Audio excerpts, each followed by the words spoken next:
Mayong hapon, Negros. Ini ang Digicast Negros X. Ang nagapanguna nga napulo ka mga balita sa Negros ang amo ni gadulong sa inyo. Update ninyo kami via Facebook, YouTube, kag sa amon nga website www.digicastnegros.com. Kag sarama kami balantaw sa kay Channel 11 sa Kabangkalan City, Himamaylan City, kag Banwasang Ilog. Kag yari na ang top 10 nga mga balita sa Negros subong adlaw. Sa Ibi Magalona, 3 ka mga bakho sa isa ka quarry site ginsunog sa mga armado nga persona sang kagabi. Sa San Carlos City, konsultant sang Kapitolyo kag negosasyon kuy patay matapos nga gintiro. Pagpangutod sa puno sang kahoy sa daan nga airport sa Bacolod, nagresulta sa kainit sa mga netizens. Motorsiklo sang isa ka food delivery services driver nagdaba-daba. Kag sa good vibes, pagpatay pinaagi sa pagtiro sa mga indo sa City Pound sa Bacolod, ginpauntat na. Initanan sa Digicast Negros X.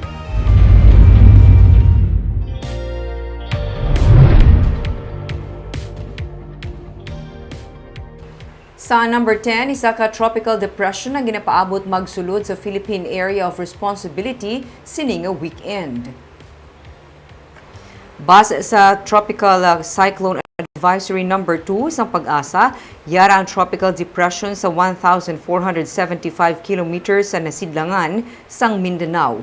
Ini ang may madala nga maximum sustained winds nga 45 kilometers per hour malapit sa sentro, nga may pagmadlos nga tubtub sa 55 kilometers per hour. Ini ang naglakat sa direksyon nga west-northwest nga may kadasigon nga 20 kilometers per hour. Ini ang ginapaabot nga mangin isa ka tropical storm sa sulod sang 24 oras kag paghatagan sa ngalan nga bising sa tiun nga makasulod sa PAR sa Biyernes o kun Sabado. Wala pa ini karon sang epekto sa pungsod pero ang easterlies ang nagadala sang localized thunderstorm sa nagkalain-lain nga mga lugar.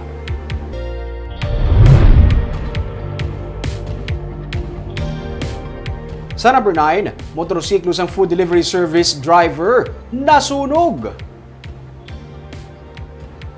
Nakuha pa kahapon nga mag-live sa social media sa food delivery service rider samtang nagakasunog ang iyang motorsiklo. Sunod sa rider nga si Jerry Amagan, iya ini ginhimo agud may ebidensya siya nga nasunugid man ang iyang motor nga isa pa lang niya kabulan nga ginagamit. Sunod kay Agaman.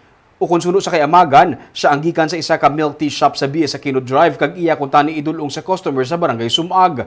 Samtang iya gina-contact ang customer, siya ang nagpahandong kag dugay-dugay suno sa kay Amagan, nagkalayo na ang iyang motor. Napatay pa niya paagi sa pagpaspas ang iyang bayo pero liwat nga nagkalayo ang dalom nga parte, tubtob nga nasunog ang bilog nga motorsiklo. Mahimo nga grounded suno sa kay Amagan ang iyang motor, amukon nga nasunog. Wala man masamaran ang rider sa pagkasunog sa iyang motorsiklo.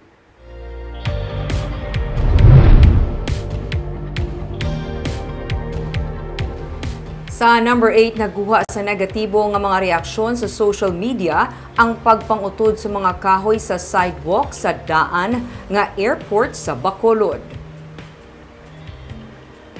Makit-an nga ginpang-utod ang mga dalagko nga puno sang mahogani kag akasya sa sidewalk sa kilid sang highway.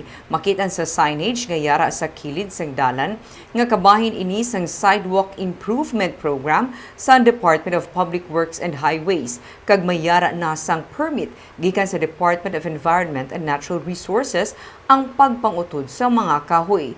35 tanan ka mga kahoy ang nalakip sa cutting permit nga gin-issue sang DENR.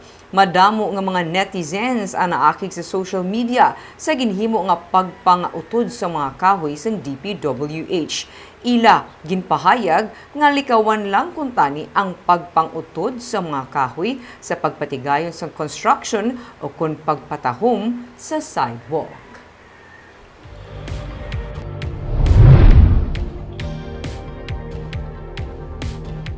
Sa number 7, Bacolod Emergency Operations Center nagdoble sang ilang nga tawo sa One Hospital Command Center para masiguro nga hindi mawad-an sa hospital bed ang mga pasyente nga may COVID-19.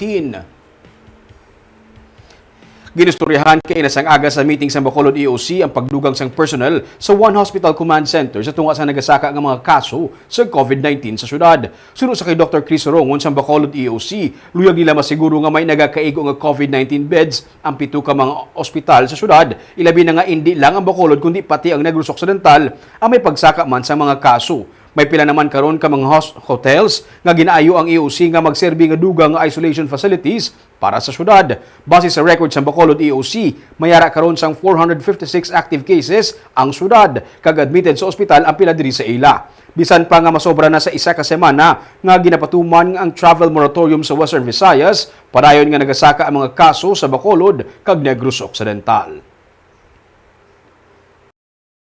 Yan nadalian to sa meeting sa talaga mga hospital encoders, they will be reporting to the One Hospital Command Center data in 3 shifts. That's 6 a.m., 2 p.m., and 10 p.m.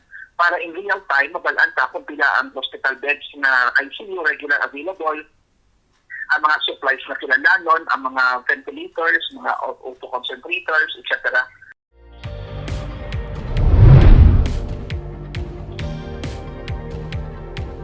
Sa number 6, para sa gihapon sa mga frontliners ang nag-abot ng mga Sinovac vaccine kahapon nga adlaw.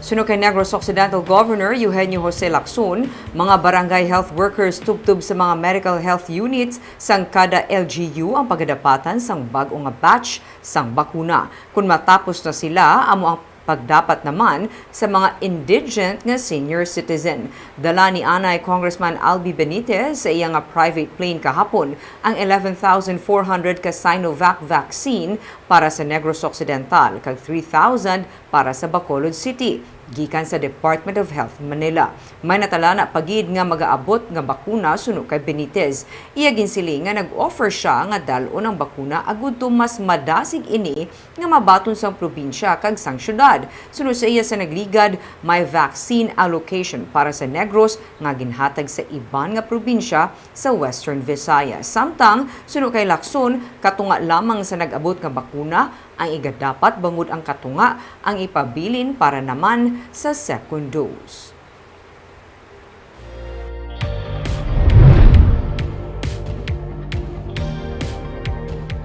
Sa number 7, padayon na pagsaka sa kaso sa COVID-19 sa isla sang Negros. Nadugangan kahapon sa 40 ang bagong kaso sa COVID-19 sa Negros Oriental nga karon may 2,088 na ka mga COVID-19 cases. Masobra tunga sa mga kaso ang gikan sa Mabinay kag Dumaguete City. 12 ang bagong kaso sa Mabinay kag napulo naman sa Dumaguete. May na-record naman nga 38 ka new recoveries sa probinsya kag 2 ka mga new deaths. 126 sa karon ang active COVID-19 cases sa probinsya kag pinakamadamo nga active cases amo sa gihapon ang Dumaguete City nga may 32. Ginpahayag man ni Dr. Lilan Estacion, pamuno sang IATF sa probinsya nga malapit sa 1,400 na kamang hospital frontliners sa Negros Oriental ang nakabaton sa ilang second dose sa COVID-19 vaccine. Samtang ang Negros Occidental ay may madako naman nga dugang sa COVID-19. 255 ang bago nga kaso sa COVID-19 sa Negros Occidental base sa latest case bulletin sa DOH Region 6. 251 sa bago nga mga kaso sa probinsya, local cases. Ang Bacolod City ang may 42 man ka mga bago nga kaso kag 42 man ka mga new recoveries.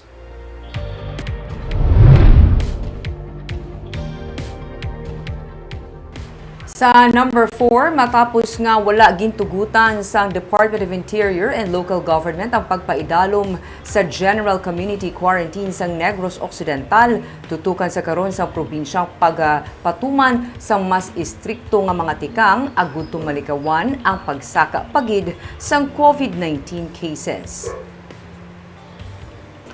Suno kay Governor Eugenio Jose Lacson, wala labot sa pagpatuman sang curfew nga nagsugod na kahapon, ginalantaw man ang posible nga pagpasira sa mga resort sa probinsya sa sulod sang 2 ka semana. Suno sa gobernador, ini ang pagatalakayon sa ilang pagsinapol kaupad ang Provincial Tourism Office. Ginsiling ni Lacson nga kuntani hindi na paghulaton pa nga maglabot sa 200% ang growth rate sang kaso sang COVID-19 sa Negros Occidental. Suno kay Lacson, ang mensahe nga iya nabaton gikan kay DILG Undersecretary Epimaco Densing, amo nga para mapaidalom sa GCQ dapat ang growth rate 200% sa sulod sa duha ka semana. Rason nga wala natugutan ang hinyo sang probinsya. Bangod ang growth rate sini 107%. Sa April 12 nga report sa Provincial Incident Management Team, 1,477 ang active cases sa Negros Occidental. Will you still file another request for reconsideration? No or no need na? No more. No more na. It will still have the same result.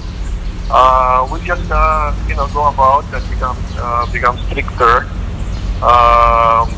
We'll still, especially sa leisure travel. I'm meeting this afternoon with our tourism officer to discuss about maybe closing first our possibility of closing our resorts for 2 weeks, so we can at least manage our increases. Hopefully, it will help managing the increases.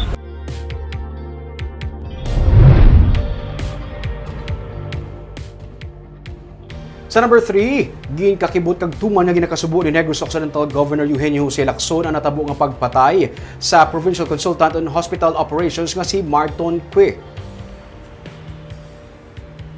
Nagka-half-mast sa karon ang hayahay sa Kapitolyo. Sunod sa kay Lacson, isa ka suod nga abyan si Cue kag isa ka gentleman. Hindi niya mahangpan kung nga agin tiro ini kaging patay. Sinaligan ni Anay Congressman Jules Desma si Cue kag ginakabig nga isa sa mga haligi sa ilang political group sa 1st District.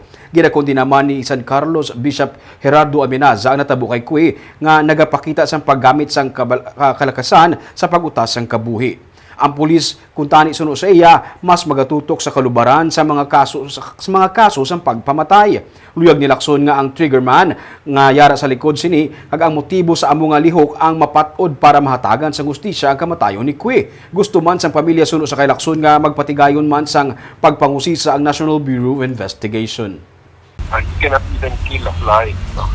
And so I think the only justice that we can give Marton and his family is to find out who the triggerman was, who was behind the operation, and why. Why was it necessary to take the life out of Marton.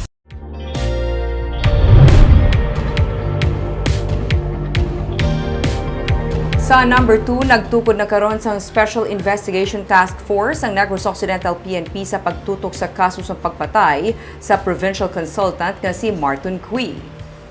Patay ang provincial consultant for hospital operations sa Negros Occidental nga si Marton Cue matapos siya tiruhon sang wala pa makilalaan nga persona o kun mga persona sa guwa sang iyang opisina sa Emerald Arcade sa Barangay Palampas sa San Carlos City kagabi. Suno kaya Police Lieutenant Abigail Donasco, PIO sang Negros Occidental Police Provincial Office, si Cue ang pasakay na kuntani sa iya nga salakyan sang siya gintiro sang gunman nga sakay sa van. Upod man sang biktima ang iya mga bodyguard sa natabo ang pagpaniro suno kay Donasco. Gindala pa sa ospital si Cue pero wala na siya matabangan. Ginpahayag man ni Donasco nga tubtub karon wala pa sila sang may ginalantaw nga motibo kung nga agin patay ang provincial consultant. Ginahibaluman karon sang PNP kung may mga CCTV ang building agon makabulig sa ilang nga investigasyon. Si Cue ang sadto nangina Chief of Staff ni Anay 1st District Representative Jules Ledesma. Pero we're doing our best, kami din, we're also asking for information din sa San Carlos City Police Station. Pero as of now, wala pa po talaga. Kag sa numero 1 sa mga balita, subong adlaw.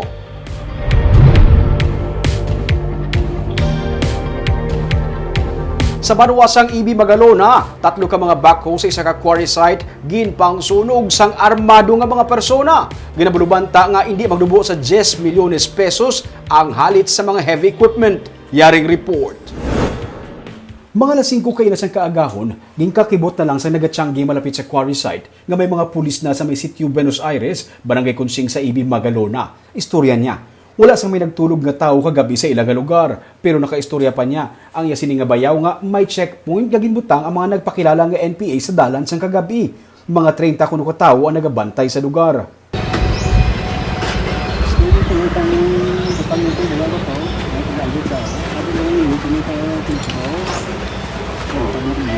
Sila pila? 30 sila ka pila.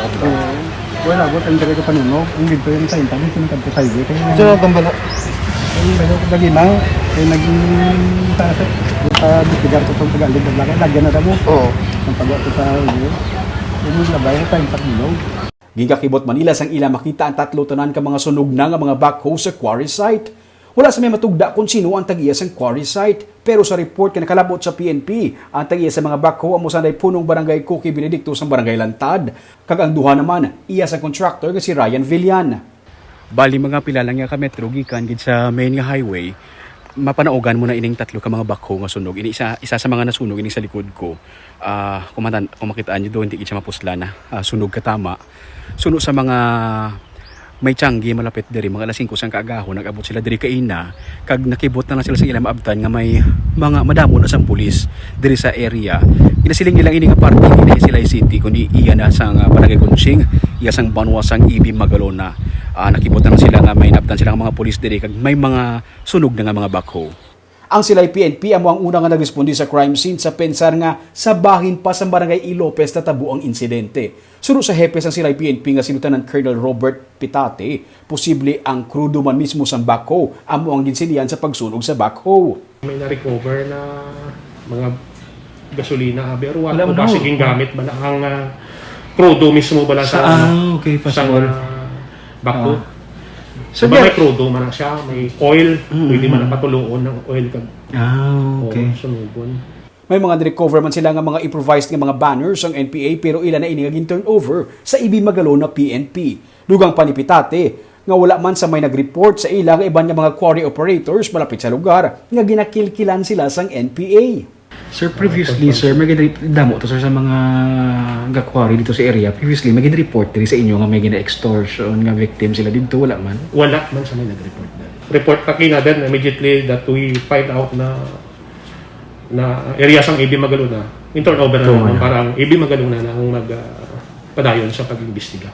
Ginausisa pa kung sino gibala ang tag-iya sang quarry site kag kun bala NPA gid man ang may kahimuan sa pagsunog.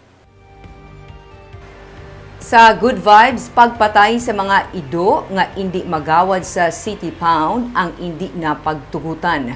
Mga layaw nga ido kag magkaladakpan ang ipa-adapt na lamang. Yaring report ni Romeo Subaldo. Sa tuanay ang pagtiro sa mga ido nga hindi magawad sa City Pound sa Bacolod ang pamaagi sa pagpatay sa ila. Ini nagtulod sa pila ka mga animal rights advocates nga pamalabagan ang ginahimo sang syudad. Sa malawig ang pagpakigsuwilanon sa mga opisyal sa Bacolod, natukod ang Bacau TF o na Bacolod City Animal Welfare Task Force. Gikasugtan nga untatan na ang mercy killing sa mga ido nga hindi magawad sa ilang mga amo sa dog pound. Wala untat ang pagpangsikop sa mga layaw nga ido pero prioridad lang anay nila ang emergency cases kag pangpagbakuna. Kami ang naman kanina ni Sir Julius nga ginauna ta ang vaccination sa buong sa mga barangay. So ang aton na impounding is only based kung halimbawa may request kag immediate or emergency. Kung man kami emergency kapanglagas or kapanglaot ni nga mga ilo, so we need na pumaudin sila. Pero as much as possible, hindi na paiway na kung anay ang aton nga stray dog catching because ga-focus kita sa aton nga vaccination. Sulo kay Malu Perez ang posyon. Dako ang pagpasalamat nila nga gipamatian sila sa lokal nga panguluhan sa Bacolod. Ang angkat na lang karon sa ilang nga buligan pangitaan sa foster parents ang mga ido nga ginadala sa dog pound. Pero dapat gina-screen anay ang mag-adapt sang ido kun bala maikasarang siya nga magtatap sang ido kay basi iya naman iniibilin sa dalanon. So on our end, what we do is that we regularly coordinate with the City Pound para mapapalukon kung may ara pala mga dogs na nag-impound dito. And then we post them on our respective pages para ma-post sila for adoption. There is a 150 adoption fee per dog sa pound. That already includes ang anti-rabies na vaccine from the city vet. So So, on our end, para mapadali pag yun ang proseso, katanan, we help facilitate kasi kami na ang bayad sa adoption fee. And then, ma-offer kami mismo kung mas balay nila sa mga interested na mag-adopt. Plano sa Bacau TF kay dalon sa mga barangay ang pag-edukar sa mga ido tuhoy sa responsable nga pagtatap sa mga hinuptanan. Ang Barangay Banago ang ilangan na pilian nga pilot area. To i-apply, i-implement na namon ang Bacau TF nga programs, plans and programs. Actually, may ara na kami kinamitingan ang Banago nga hinimo lang nga iunahon naman sa project kani. Magluwas sa dog adoption, tuyo man sa task force nga magpatigayon sang pagkapon sa mga ido kag kuring. Magpatigayon sang special events para sa kasapatan, kag ang task force amo man ang magaserbi nga complaints desk para sa mga kasapatan nga ginasakit. Barbie, ni tanan nga posible sa pagpangabudlay, pagpangulit, panabad kuno sang ini sa mga groups tani bala nga nagapangapin sa aton nga mga kasapatan, sa aton nga mga ido, mga kuring. Sila gini ang sige push sa city nga we have to come up with something else, hindi pagpatyon ang mga indo nga sa dog pound. For me, actually, sa pagkabalo ko, hindi man lang sa Bacolod City nga Yes, ang that's everywhere. Practice. Pero that's something good, no? Napauntat naman gid ang That's why nag-create sila nga group, Barbie, nga group will not only hindi sila mag-focus lang sa pagpangita paagib. Ang ila pagidya nga ang mga ido nga sa dalan stray dogs makapon para hindi magdamo. Ang mga madala na maliwat sa dog pound ipa-adapt pangitaan sang foster parents. Kag number 3, ini nga group man ang dumag-stand as complaints desk para sa mga ido naman nga ginaabusaran or mga pets nga ginasakit. Pero ming kabay pa no nga sa kadama sikop nga ido may ara gid makita nga mag-adapt sa sila nga ido kay ginapanumdum ko lang kung ano ayhan kadamo sang aton nga layaw nga ido. Kailangan ko dapat i-inform ng public responsible pet ownership gid kinahanglan. I agree, Roming. Kapilakta na nag-ubra sang amo sila nga kasi sang balita. Number 1, nag-start kaya sa owner nga maging responsible ka nga pet owner. Correct. Kaaga mo yan mga balita sa Negros subong nga adlaw. Kay man sa panahon karon importante nga may ibalo ka sa nagakatabo sa imo nga palibot. Pero dapat balanse kag eksakto mga impormasyon. Padayon kami nga magapangalagad sa Negrosanon. Ako si Barbara Mijares. Tugtog sa buwas ako naman si Romeo Subaldo, mayong hapon.